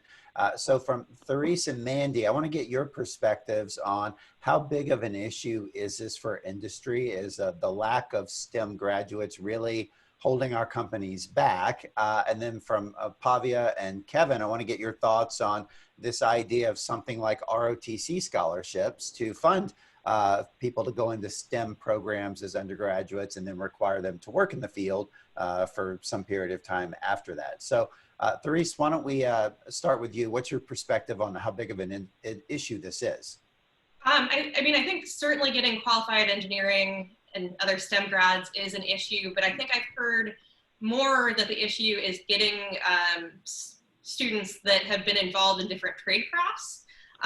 You know, we don't have enough students who are welders or, you know, going into trades like that. And those programs have often been eliminated from high schools. And the focus has been on all like math and science classes, whereas people aren't learning these trades that are critical importance to the space industry as a whole. So there's a lot of work to be done in that area. And then on this, going to the space ROTC or STEM ROTC, I know there's a very great program right now called the SMART Scholarship that a number of students I've known have done, and they get funding, a large scholarship from the federal government every year if they commit to a year of service for every year of scholarship they get. So it is pretty much, I think, the concept of this STEM ROTC, but maybe not on a big enough scale, and would like to see that expand. Yeah, Mandy, if I can go to you next as a fellow ROTC graduate, you know, what are your thoughts on the proposal related to STEM ROTC? Oh, I think it's an awesome idea because it's, I think, an interesting way to allow people to have the motivation of going into the career field, but maybe they're just interested in supporting the ecosystem that is the space infrastructure, but not necessarily with wearing the uniform. So I think it's a fabulous idea. And I know I don't know exactly where it is in the legislative cycle at the moment, but there is a STEM core bill being considered that is kind of addresses some of these elements, which I think is probably worth a look and further discussion. I like what Teresa said in terms of the other disciplines as well, because we have to remember that for the industrial base to succeed, we also need very, very skilled financial analysts and accountants, lawyers, contracting officers, and the like. So that's another part of, again, attracting people to the ecosystem that maybe not are in the STEM career fields proper. The two other elements as well. One that I think is also back to your real ROTC point. We need to make sure that on the customer side, it's the same level of attractiveness, bringing people in to go become informed, passionate, and well-educated customers that can help then provide this doctrine and this true north for us from our perspective, right? So that's, I think, kind of always a challenge as well. So then how can we help the Air Force and the Space Force and the other services attract people that want to be part of that smart customer base? So again, I think it's a challenge all the way around, and it does extend not just to the engineers, but it does apply to the electricians and more of the vocational elements as well. So I think this is something that requires, again, a whole of government approach to make sure that whether it's the Artemis program to land man on the moon, standing up the Space Force to actually have the disciplines across that whole ecosystem, and then the new space companies like ours and a lot of the fun new space companies that we're going to be flying in the future, how do they all have access to the skill sets that we need? I think it's a great idea to consider. Pavia, I know you question what are the assumptions behind the 10,000 number of people needed, but what are your thoughts more generally about the idea of using a ROTC-like program? So not having done a study on this, I'm uncomfortable answering the question. I can say that there's lots of strategies that have been proposed to improve STEM, to strengthen the STEM pipeline. And we just need to kind of consider the costs and benefits to make sure that if it's a ROTC approach we move forward with, we are aware of the costs as compared with maybe other strategies. There's a lot of literature on this, and I think we need to leverage it. A lot of researchers who study this for a living, and we need to, we shouldn't just maybe pick a, the new shiny thing is, I guess, what I would say. Not my area of expertise. But you could frame a good study for it. Yes. Kevin, you have any thoughts on it? Just that, we often talk about lowering the barriers to entry for commercial companies to get into the space market, if you will. I think we just have to lower the barriers to entry for everyone to think about a role that they could have in space. Inspiring them is certainly part of it, and some of the things we're already doing very much satisfy that need. But we have to get folks to where they can look at space and say, wow, that's really exciting, but it's not for me. And our point is there are so many different disciplines that will be required to satisfy the space economy of the future that we want to make sure people see themselves in that story. So whatever it is in terms of training, in terms of, opportunities, you mentioned the ROTC thing, all of those kinds of programs that bring people in really will help with this cause, as long as we include diversity, as long as we include a wide range of skills that we know we're going to need in space, and to use space on the ground. Yeah, and so I want to go to another question from the audience. This is an interesting one we don't often think about. Normally when we talk about space policy, we're talking about things that happen at the national or the international level. But one of the questions from the audience is that, what's the role of state and local governments when it comes to supporting things like space infrastructure? Kevin, I'll go to you since you're part of the government at the federal level. What do you think? Is there a role for state and local governments in helping support and maybe even protect, regulate space infrastructure at a more local level? So there's absolutely a role, and we see it continuously at Commerce. Lots of folks come in. I mean, we're certainly aware of Florida and Texas and Mississippi, the states that are space states, well known as space states. But we often see other states come in and ask, how do we participate here? And they will sometimes bring in what they believe to be the necessary ingredients, whether those be capabilities, schools, perhaps in some cases spaceport territory, land for spaceport, opportunities for spaceports. And so we do see an active interest, and we really believe that everyone should be able to participate. Every state in this country should have some strong participation in the space economy. There's no reason not to. There'll be unique opportunities depending on geography and skills and things like that, but everybody should participate. And we're seeing interest of governors, we're seeing, other local representatives, if you will, also expressing an interest. And it varies by state, but we do see it. Any other thoughts from panelists before I go to the next question? Mandy. Sure. So I think just one thing, I agree with everything that Kevin just said, but it's also, I think this increased access to space and this increased participation in the space industry is one where state and local governments, I think more and more will become, they're already users of space, but I think they can even become more targeted anchor users of space. State of California, for example, in terms of saying, okay, it's a large swath of real estate. What do we need to look at for our own, for fire detection, for example?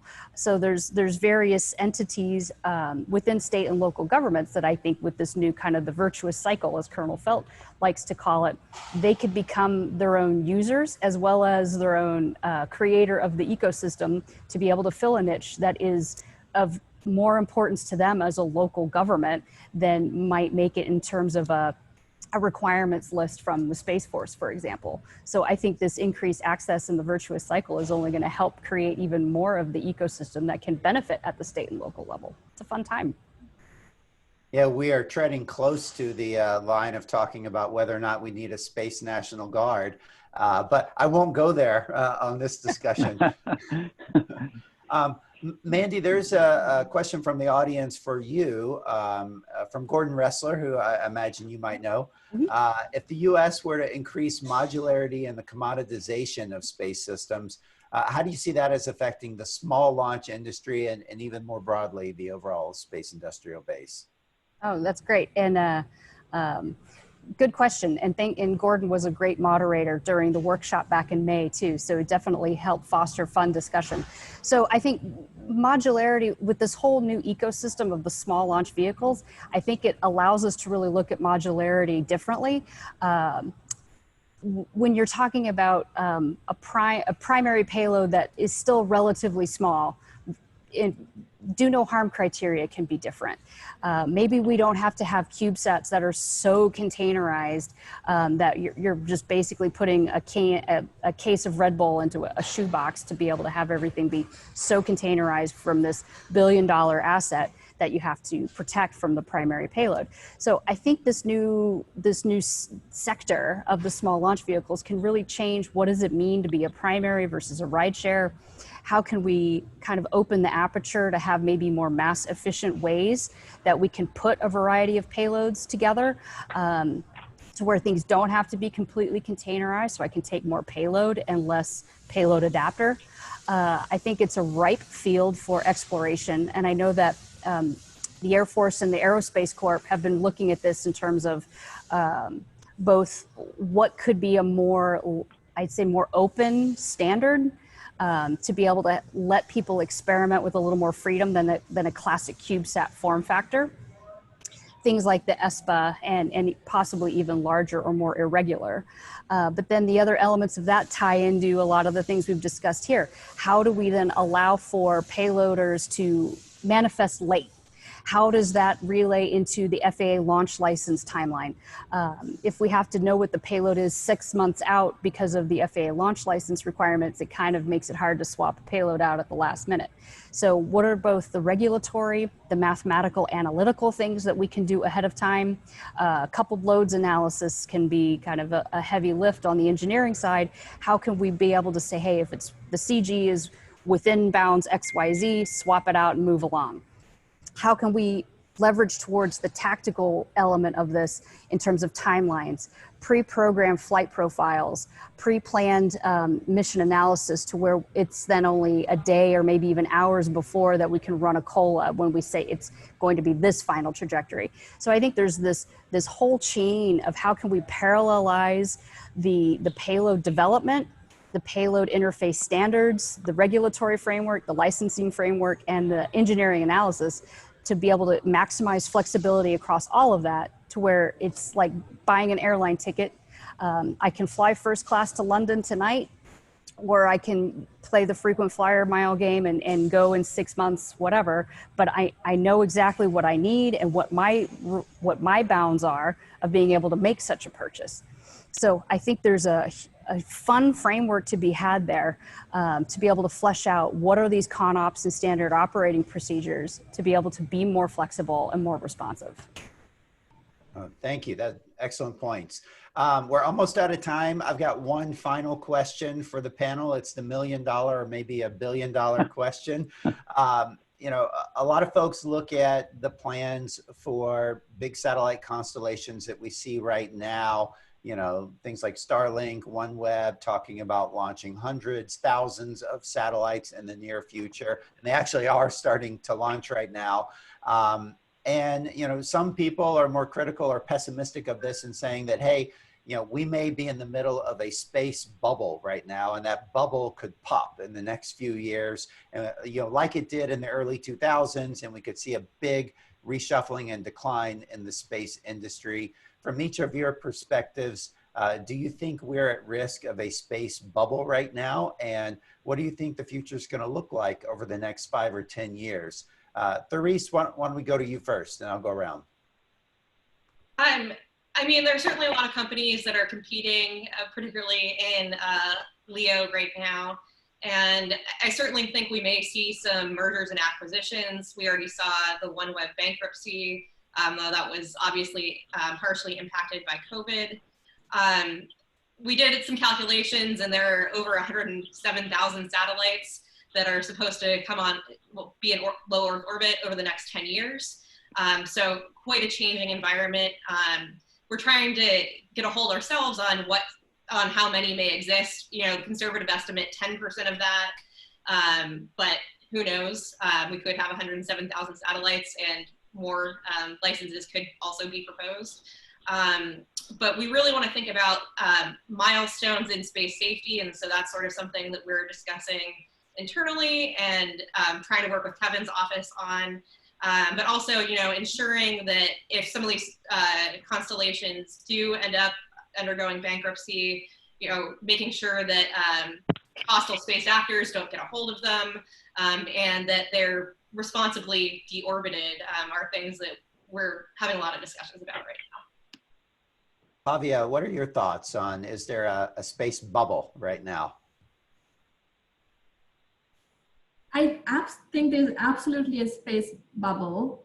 And I think that's the nature of how businesses are. You know, you have to hype things up to get funds from VCs, from the government, and then, you know, some things work out and some don't. I mean, you all remember the pet stock company from the internet age, and lots of companies went bust in those times, but then there are companies like eBay and Amazon that succeeded. So even of the companies that went bust, they prepared a workforce, right? So all these people who had learned all sorts of internet things were able to go on to have productive careers later on. So even with the bubble busting, there were benefits from it. So I'm cautiously optimistic that good things will come out, and space is becoming more of a mainstream as it gets democratized, globalized.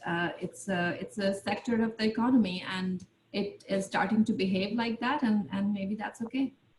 And Mandy, from your perspective, do you see a space bubble? I know there are lots of companies trying to get into the small space launch market. What does it look like from your perspective?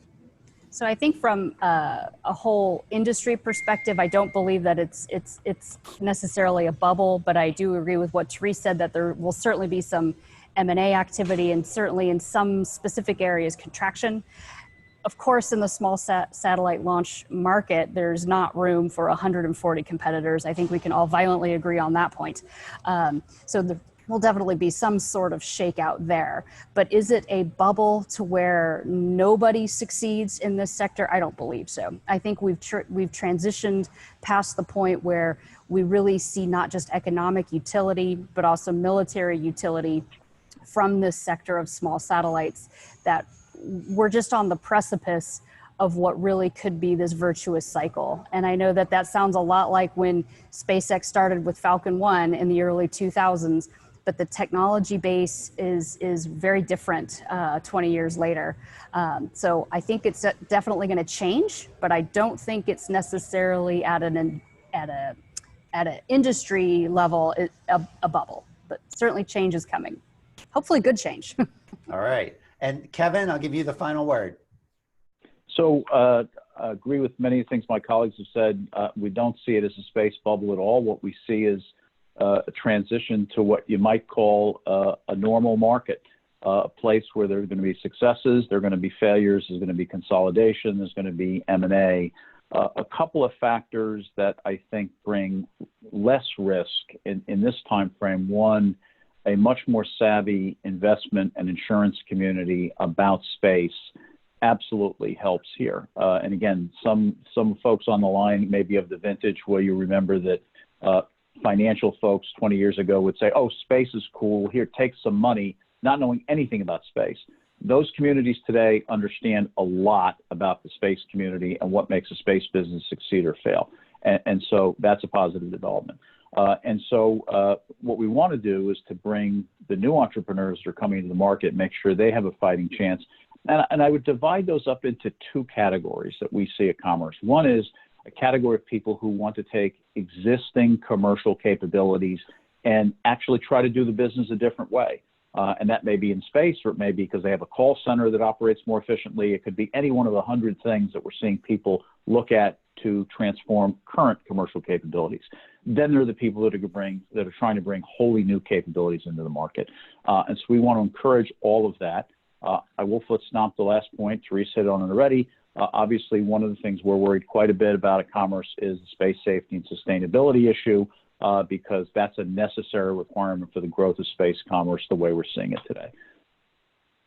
All right, thank you. And with that, we will end the discussion. And I want to thank everyone, all of our panelists for taking part in the call today, and all of those joining from home. Thank you so much. And we'll keep you posted when we have future events here at the CSIS Aerospace Security Project. Thank you all. Have a great day. Thank you, Todd. Bye-bye. Thanks, Todd, very much. Bye-bye, everybody. Bye.